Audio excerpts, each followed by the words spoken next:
Assalamualaikum warahmatullahi wabarakatuh. Waalaikumsalam warahmatullahi wabarakatuh. Selamat pagi anak-anak. Pagi. Sebelum kita memulai pelajaran pada hari ini, langkah baiknya kita berdoa dulu. Di sini siapa ketua kelasnya? Saya, Kak. Ya, silahkan dipimpin doanya dulu.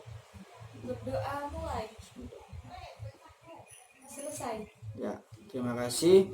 Sebelum kita memulai pelajaran hari ini, saya absen dulu ya. Dari Ahmad Mustafa, Rizky Maulana, Ilham Ramadan, Hadir. Febi Putri. Sakit, Pak. Sakit ya? Sakit. Dani Maulana, Hadir. Widi Rahmawati. Hadir, Pak. Ya, alhamdulillah sudah kita absen semua. Bagaimana kabar kalian? Bagaimana kabar kalian, Rek? Alhamdulillah, Pak. Alhamdulillah baik. Terus lalu bagaimana belajar kalian di rumah? Belajar, Pak, semalam. Lah, aku nggak belajar. Bagaimana ini? Terus terkait nilai-nilai yang semester kemarin, bagaimana? Apakah hasilnya memuaskan atau tidak? Alhamdulillah, Pak. Alhamdulillah memuaskan.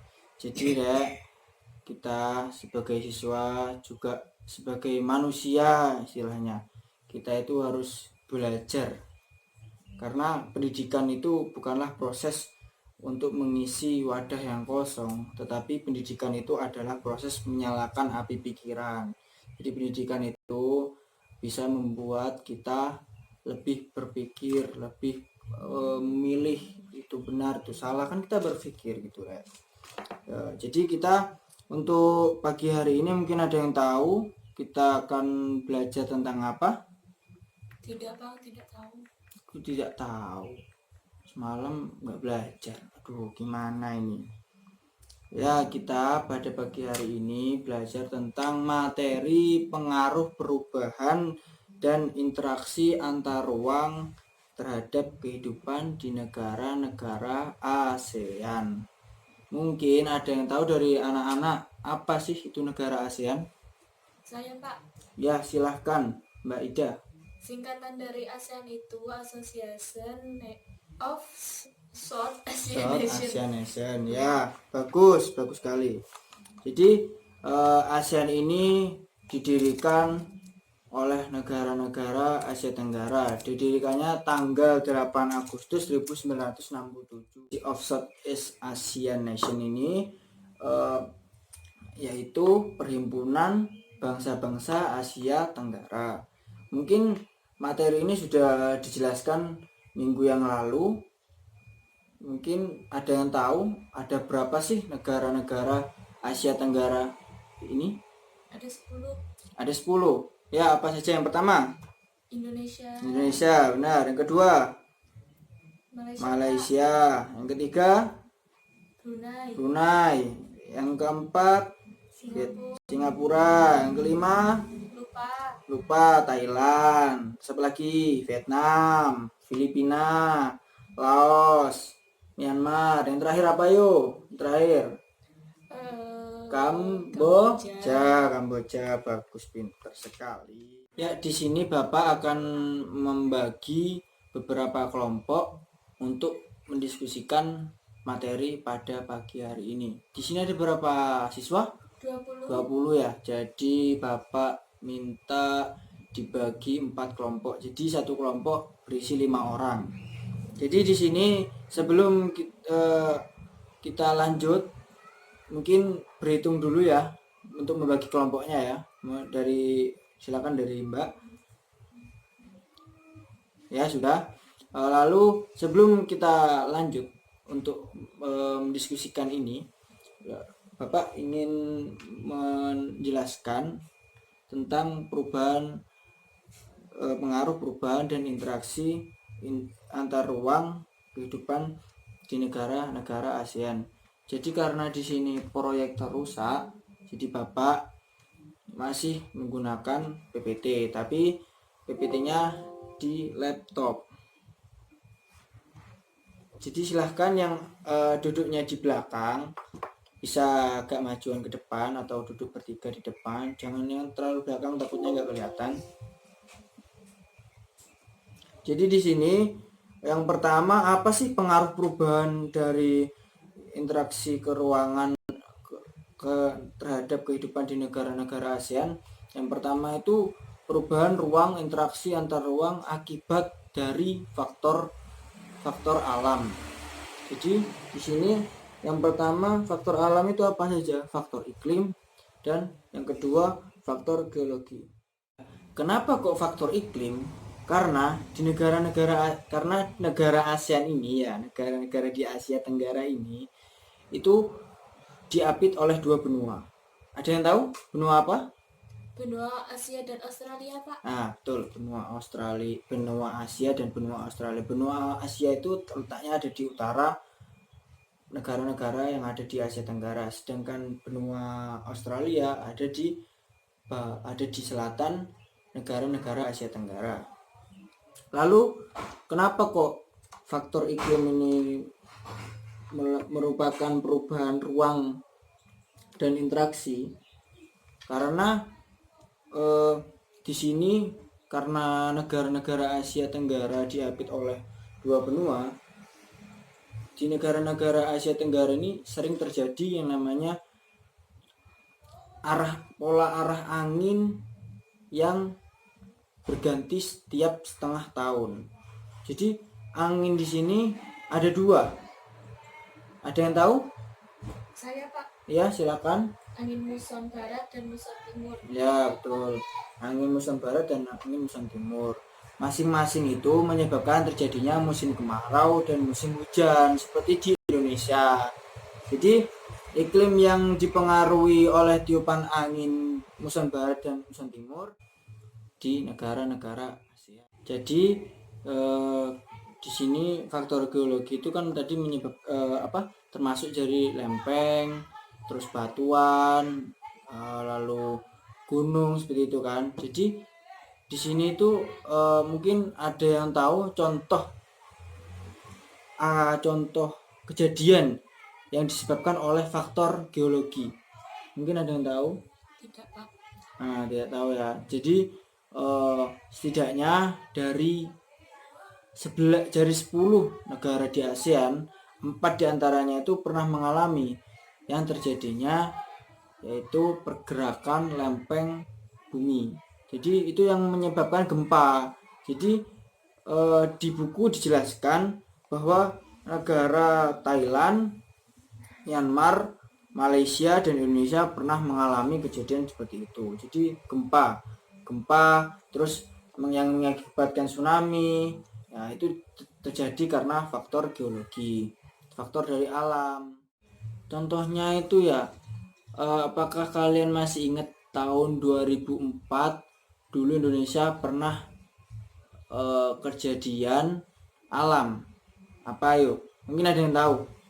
Tidak, Pak. Ingat kejadian Aceh yang tahun 2004? Oh iya, Pak, ingat. Nah, Indonesia kan terjadi itu tsunami. Tsunami itu karena apa? Karena awalnya pergerakan lempeng dari bawah laut. Jadi yang menyebabkan gempa, lalu itu menyebabkan tsunami. Mungkin dari materi perubahan ruang dan interaksi antar ruang akibat faktor alam, mungkin ada yang mau ditanyakan dari anak-anak, mungkin ada yang belum paham, bisa ditanyakan. Ayo monggo, jangan diem aja yang belakang itu. Ayo monggo, silakan tanya, silakan Rek, monggo. Gak ada yang tanya? Tidak, Pak. Tidak ada, sudah paham berarti. Paham. Ya, lanjut ke materi selanjutnya, yaitu pengaruh perkembangan ilmu dan teknologi terhadap perubahan ruang. Kenapa kok ilmu dan teknologi itu berpengaruh terhadap ruang dan interaksi di negara-negara ASEAN? Sekarang kalian saja menggunakan yang namanya handphone. Handphone itu adalah apa? Teknologi. Nah, jadi itu kan menyebabkan perkembangan pengaruh yang ada di negara-negara ASEAN seperti itu. Pengaruh perubahan ya. Jadi di sini yang pertama ada teknologi transportasi. Kenapa sih kok teknologi transportasi itu merupakan perubahan pengaruh dari interaksi antar ruang? Kenapa? Mungkin ada yang tahu? Tidak. Tidak. Saya tanya, apa sih manfaatnya dari handphone kalian, dari teknologi komunikasi? Apa sih manfaatnya yang digunakan oleh kalian ini dari HP kalian ini? Untuk browsing materi, Pak. Browsing materi saja. Banyak WA, Oh, Instagram. WA ya, komunikasi, bertukar komunikasi. Jadi gunakanlah alat komunikasi kalian dengan baik ya. Jangan digunakan yang buruk-buruk ya, kayak si itu. Siapa itu namanya itu? Biasa itu. Nah, di sini yang pertama itu kan ya, teknologi transportasi. Teknologi transportasi itu ada berapa sih, Rek, dibaginya, Rek? Mungkin ada yang tahu? Nggak tahu, Pak. Nggak tahu. Loh. Sekarang kalian pakai sepeda motor, itu transportasi apa? Termasuk Darat. transportasi darat. Nah, darat. Terus kalian naik pesawat, termasuk transportasi apa? Udara, Terus naik kapal. laut. Nah, berarti ada berapa? 3. Nah, ada 3. Kalian nggak mau berpikir dulu, syukur nyeplos nggak bisa. Gimana kalian ini? Jadi karena adanya ilmu dan pengetahuan yang semakin luas, jadi manusia itu berpikir untuk membuat teknologi yang namanya teknologi transportasi untuk memudahkan kita dari kota A ke kota B yang jaraknya itu jauh. Ingat, Rek, dulu waktu zaman nenek moyang kita aja mau ke Surabaya, kita mau ke Jakarta itu menempuh jarak yang lama. Sekarang kita tinggal naik pesawat 1 jam 2 jam nyampe. Tapi juga gitu, biayanya mahal gitu. Jadi di sini transportasi darat, laut dan udara itu dijumpai toh di negara-negara Asia Tenggara seperti kapal, pesawat, kereta, angkutan umum kan banyak. Nah, setelah itu kita lanjut ke teknologi komunikasi. Teknologi komunikasi itu apa sih, Rek? Teknologi komunikasi itu apa? Ada yang tahu? Ada yang tahu teknologi komunikasi? Tidak, Pak. Kok gak tahu toh, Rek? Teknologi komunikasi itu yaitu teknologi yang digunakan manusia untuk berkomunikasi, untuk saling berinteraksi antara satu dengan yang lain dengan jarak yang jauh. Jadi seperti itu. Teknologi komunikasi yang ada pada zaman sekarang begitu sangat cepat, begitu sangat istimewa dibandingkan dengan teknologi zaman dahulu. Bayangkan, Rek, jikala kita masih menggunakan teknologi informasi yang dulu, gimana cara kita menghubungi saudara kita yang ada jauh di Jakarta? Bayangkan gimana. Sekarang kita enak, ada HP, ada internet, ada Facebook, Instagram, kalian itu banyak itu enak digunakan, tinggal kirim dedet langsung kirim. Lah dulu bayangkan harus menunggu lama 2 hari, itu pun balasnya lagi 2 hari seperti itu, Rek. Jadi juga itu sekarang yang lagi viral apa namanya, TikTok. hoax. TikTok kamu ini, itu jangan digunakan kayak gitu, Rek. Teknologi informasi itu, Rek, digunakan dengan yang baik gitu loh. Apalagi yang viral sekarang menyebarkan hoax. Jangan sekali-sekali menyebarkan hoax, Rek. Dipahami dulu itu bener nggak sih, disaring dulu informasinya itu bener nggak sih. Jangan sekali-sekali menyebarkan hoax, karena kan kita kan nanti bisa berpikiran yang negatif, ini itu kan ya gitu ya, Rek ya, ingat ya. Lalu ya sudah, mungkin dari kedua teknologi transportasi dan teknologi komunikasi mungkin ada yang ditanyakan? Tidak, Pak. Jelas. Yakin? Yakin. Besok tak tanyakan lagi, paling lupa. Yakin ya? Ya. Ya sudah, lanjut. Jadi setelah Bapak jelaskan tentang materi tadi, kita bagi 4 kelompok. Kelompok yang pertama tadi menjelaskan tentang kelompok pertama ya, faktor iklim. Nanti koordinatornya ditulis dari kelompok 1, kelompok 2, kelompok 3, dan kelompok 4.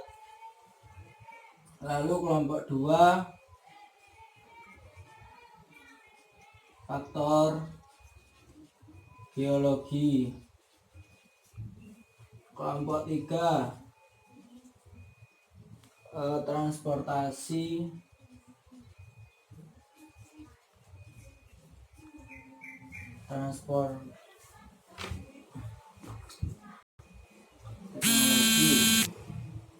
teknologi transportasi. Kelompok 4 teknologi komunikasi. Ya, ini ditulis anak-anak dari penjelasan dari teman-teman kalian tadi yang ada di depan dari keempat kelompok. Mungkin ada yang masih ditanyakan atau yang belum paham. Gimana? Gak ada Pak. Oh, nggak ada ya. Lalu lanjut ya. Setelah ini kalian buka buku kalian halaman 63. Di sana ada aktivitas kelompok kegiatan 6. Dibuka dulu. Nah, di sana itu ada tugas. Jadi tetap saja ya kelompoknya ya, 4 kelompok. Mungkin itu yang bisa Bapak sampaikan. Mungkin sebelum Bapak tutup, ada yang mau bertanya lagi tentang materi atau tugas? Nggak ada? Gak ada Pak. Ya, nggak ada. Ya, jaga kesehatan, jangan tidur malam. Tugas-tugas dari guru lain juga dikerjakan dengan baik ya. Semoga mendapatkan nilai yang bagus. Amin. Sebelum kita keluar dari ruangan ini, semoga ketua kelas dipimpin dulu doanya. Bismillahirrahmanirrahim. Ya, terima kasih. Sekian dari Bapak. Wallahumma fiq ila aqwamit thoriq. Wassalamualaikum warahmatullahi wabarakatuh.